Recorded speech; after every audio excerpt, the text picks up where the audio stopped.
Never let what you want to say get in the way of what your audience wants to hear. Conduct communications intelligence. Ask them. Listen to what they're telling you. And then craft and create a story out of your experiences and things you've observed and learned to begin to allow them to see a vision of themselves differently than what they had when you came in.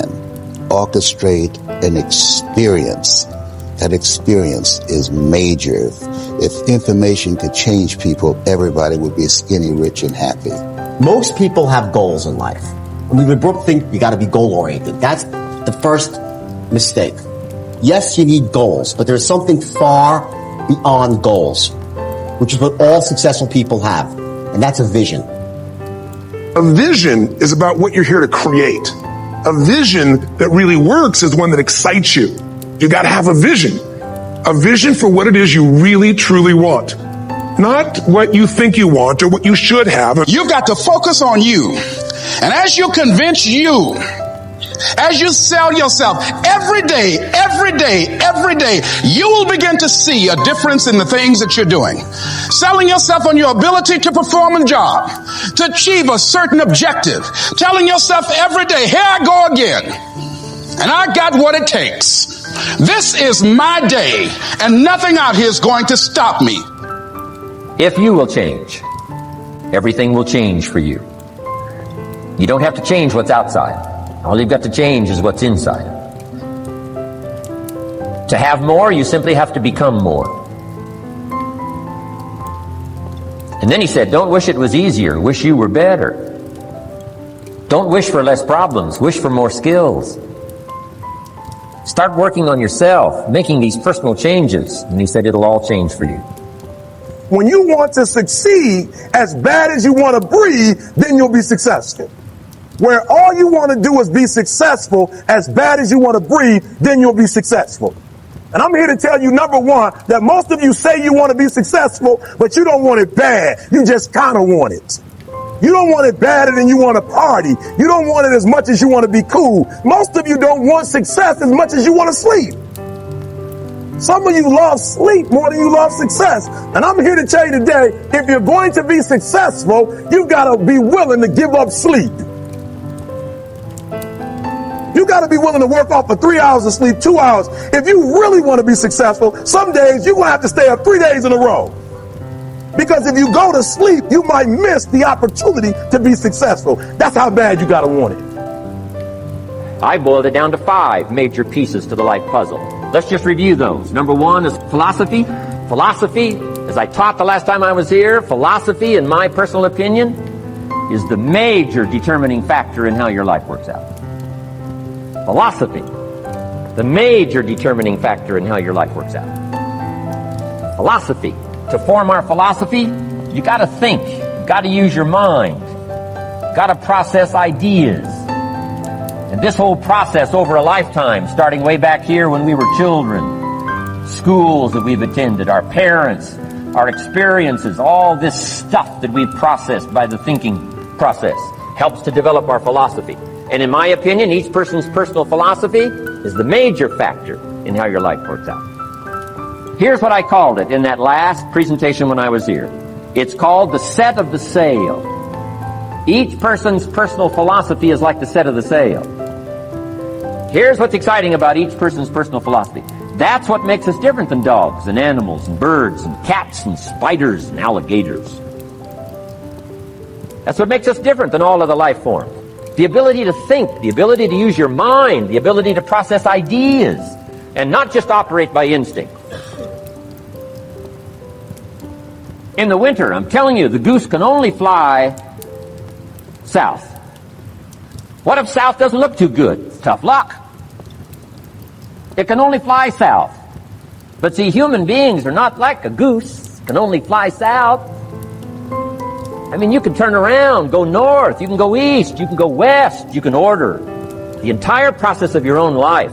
And we do that by the way we think. We do that by exercising our mind. We do that by processing ideas and come up with a better philosophy, a better strategy for our life, goals for the future, okay? Plans to achieve those goals. All this comes from developing our philosophy. Philosophy helps us to process what's available.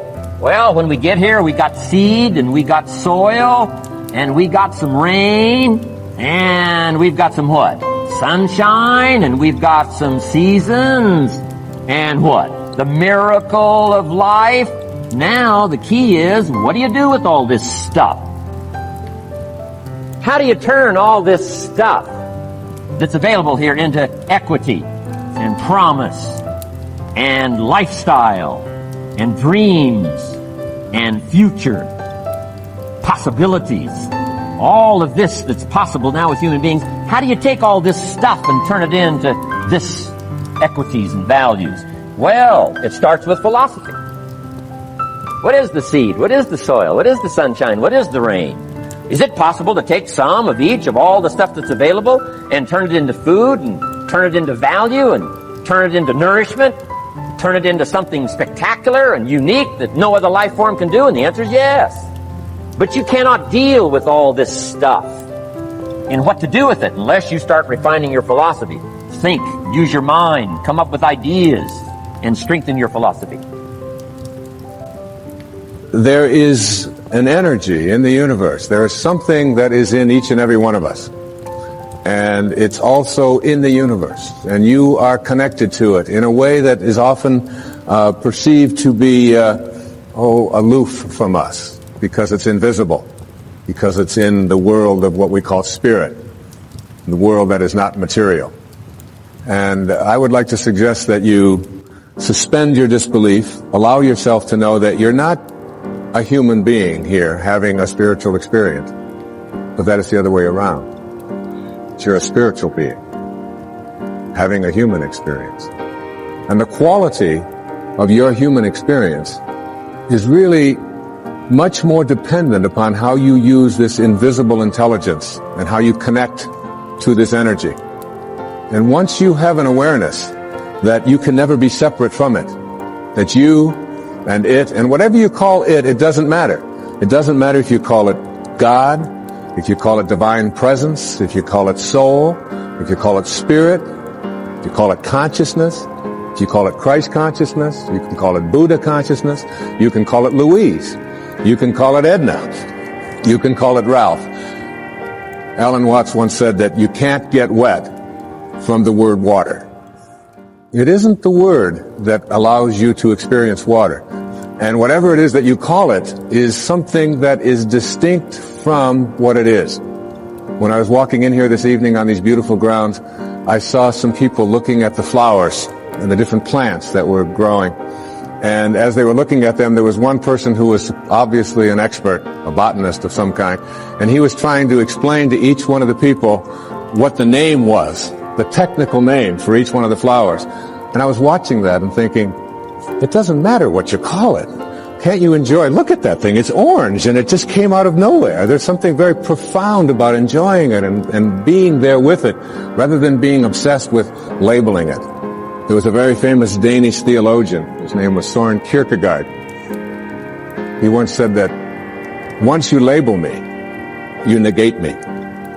Once you place a label on me and put me into a compartment or a category of some kind, I must then become what it is that you have labeled me to be. So that we want to be able to live our lives and to practice principles of higher awareness without being so consumed with what I call ordinary human awareness. And ordinary human awareness is just the recognition or the belief system that I am a human being. Maybe I'm having a spiritual experience, I'm not quite sure. But higher human awareness, what is sometimes in the East called Siddhi awareness.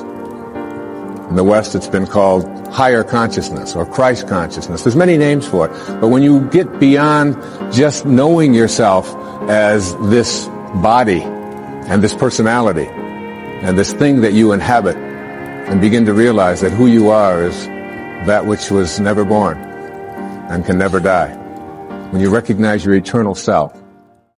And that's what this program is really about. It's really about recognizing the power, the energy, the capacity to be able to do what it says in some of the most holy books that you've ever read, that even the least among you can do all that I have done, and even greater things. And that's not just empty words from Holy Scriptures. That's a very powerful lesson that each and every one of us can practice and live every day.